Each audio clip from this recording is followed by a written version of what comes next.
Thank you for coming. This is the second week of the meditation class. 谢谢大家来参加今天晚上第二课禅修班。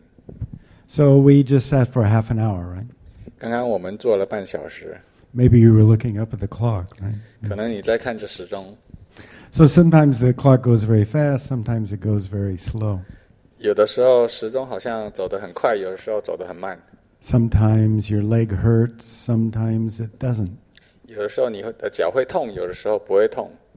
Sometimes your mind is clear, sometimes it's not. 有的时候你的心很清明，有的时候不清明。Sometimes you have very good posture and form, sometimes you don't. 有的时候你的姿势很好，有的时候姿势不好。 Sometimes you're thinking about last week when we had such a nice New Year's, or maybe you're afraid about what's going to happen next year.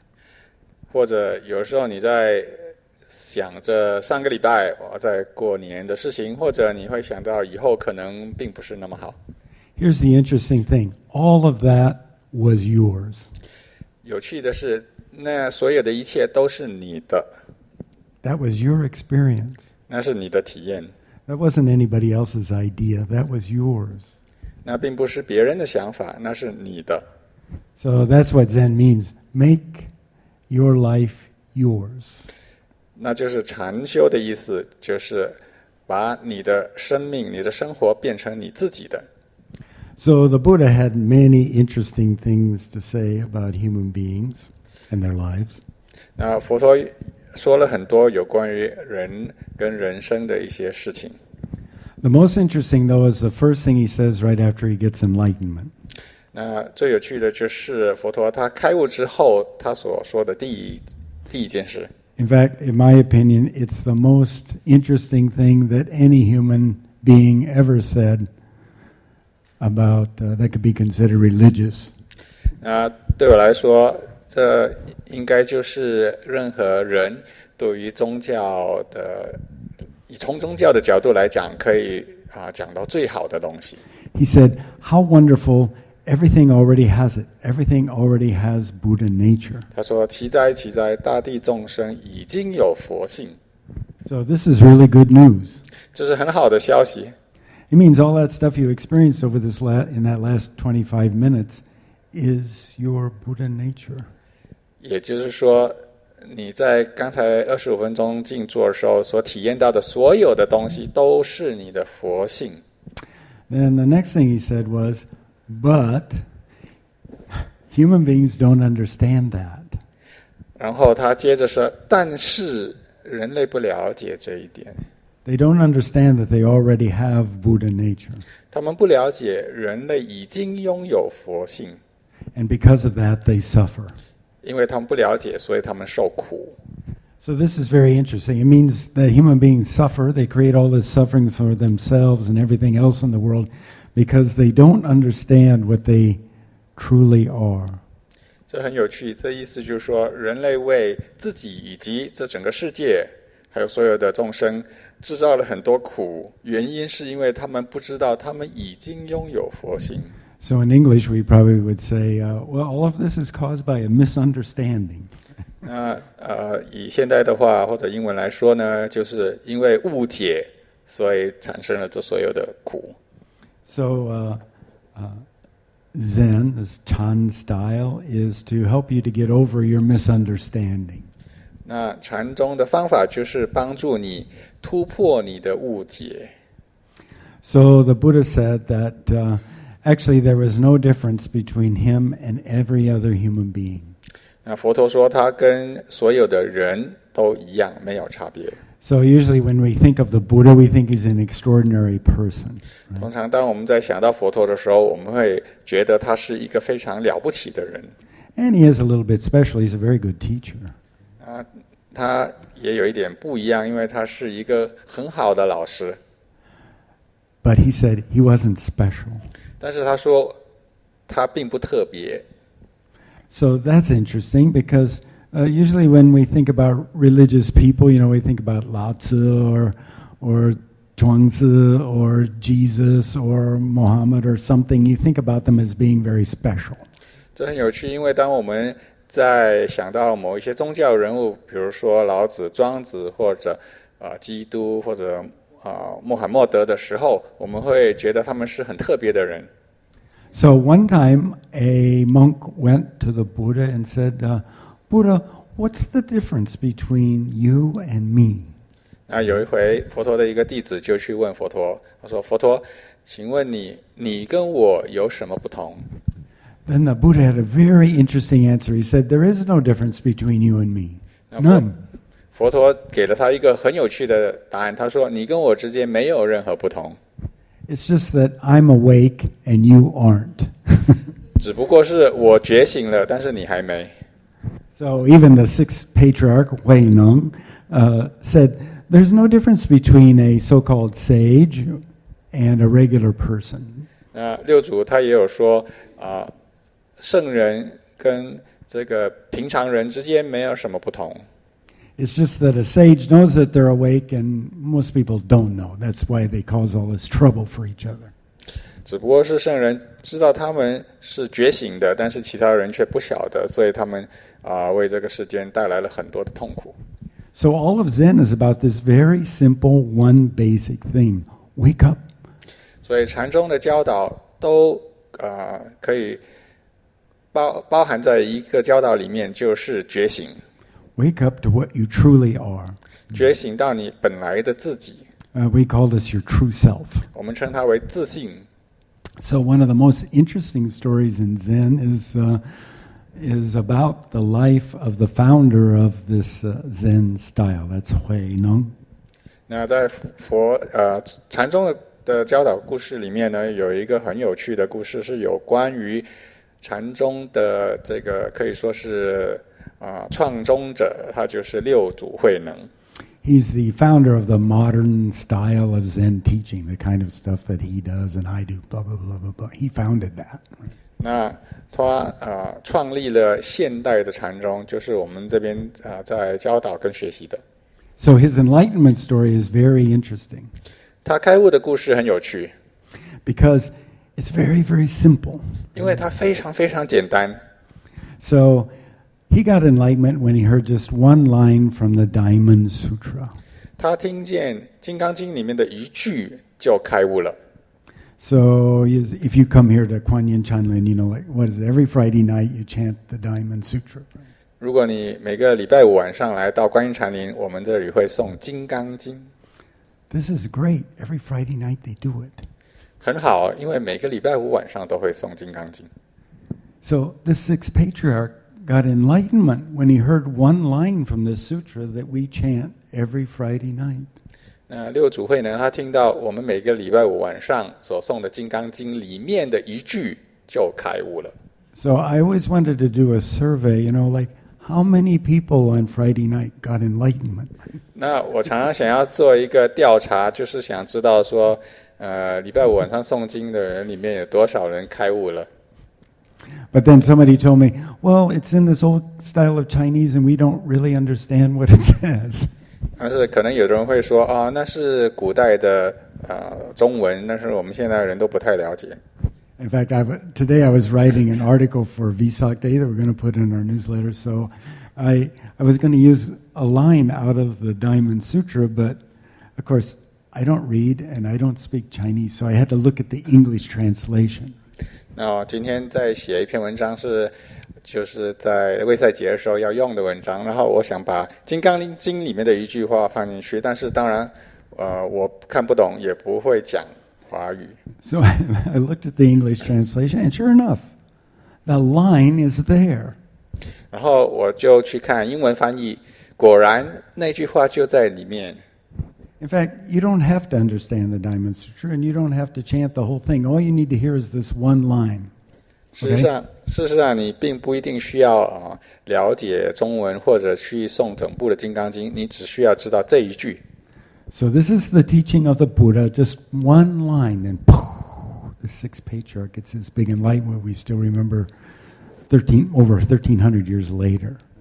那这个六祖他听见了这一句话，这句话呢，就包含了佛陀的所有的教导。他听这句话就开悟了，一直到现在1300多年以后，我们还在庆祝这件事情。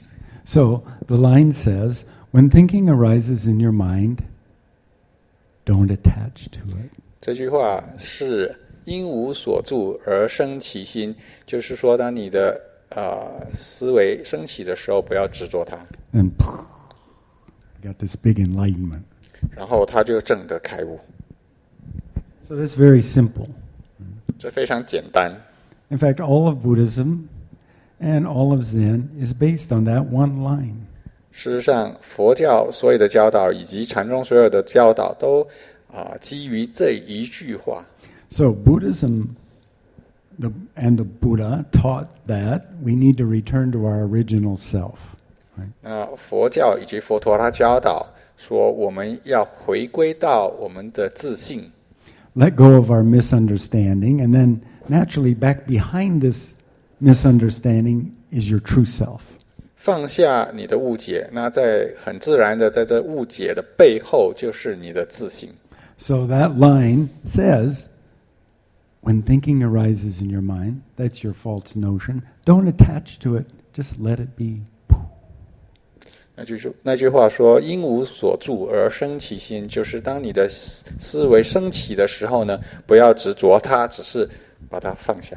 So the techniques you learn here in the Zen meditation class are all about that just one simple thing, how to let go of your thinking. 那我们在这里学习的修行的方法就是那样，怎么样放下你的思维？ So that's what the Buddha discovered. 那就是佛陀他发现的。 So he saw, like I was talking last week, he saw old age, sickness, and death. Then he saw, oh, this is human suffering. It really feels bad. Right? 那上个礼拜我有说到说，佛陀他发现了人有生老病死，然后他知道这是一个很不好的状况。 Then he had this big question, why do we suffer? Why is it? Why do we have such a bad feeling about what's going on? 然后他心里面升起了一个很大的疑问：为什么人类会受苦？为什么会发生这种事情？ That means, what is a human being? Why? Why? 意思就是，人到底是什么？为什么会这样？ Then he did something very interesting, as I talked about last week. He just looked inside, looked inside, looked inside, looked inside.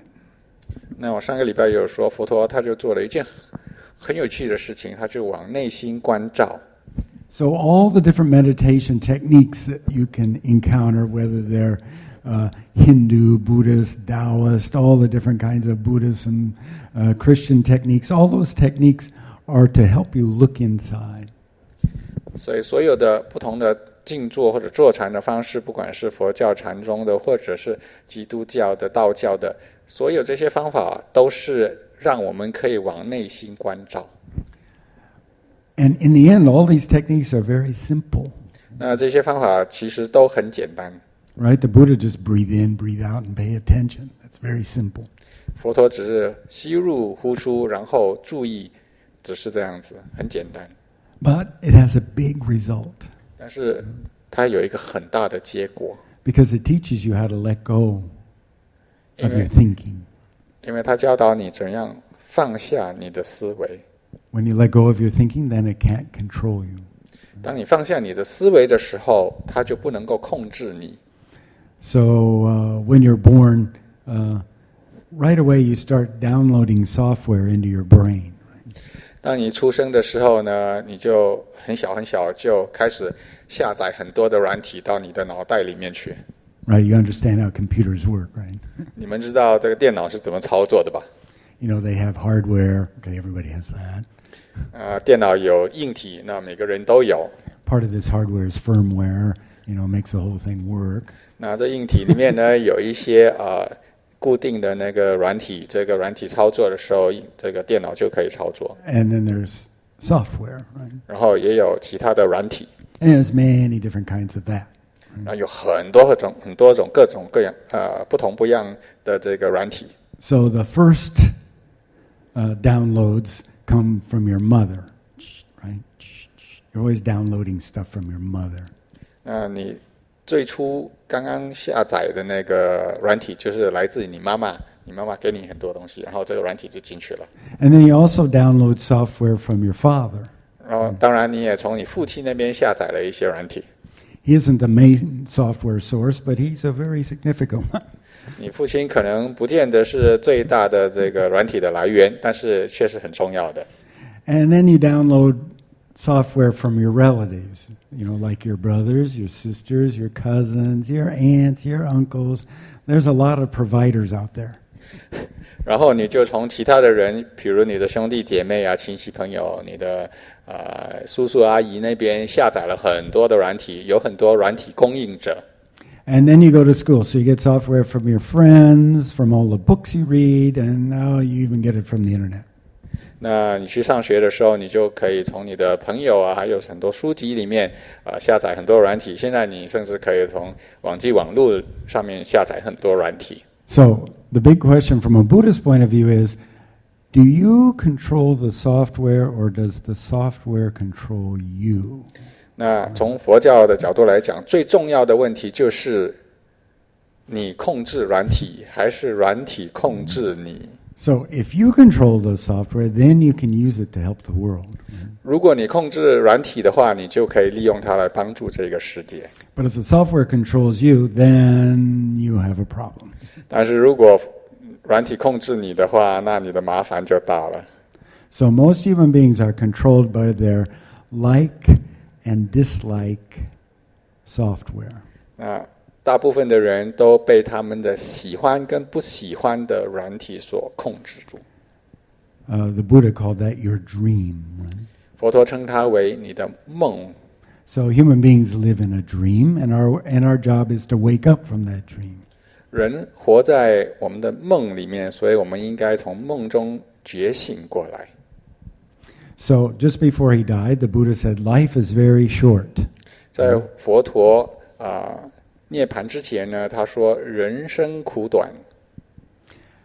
Then he said, "Please investigate it closely." 然后他说你要审慎的去关照。 So investigating it closely means do some practicing.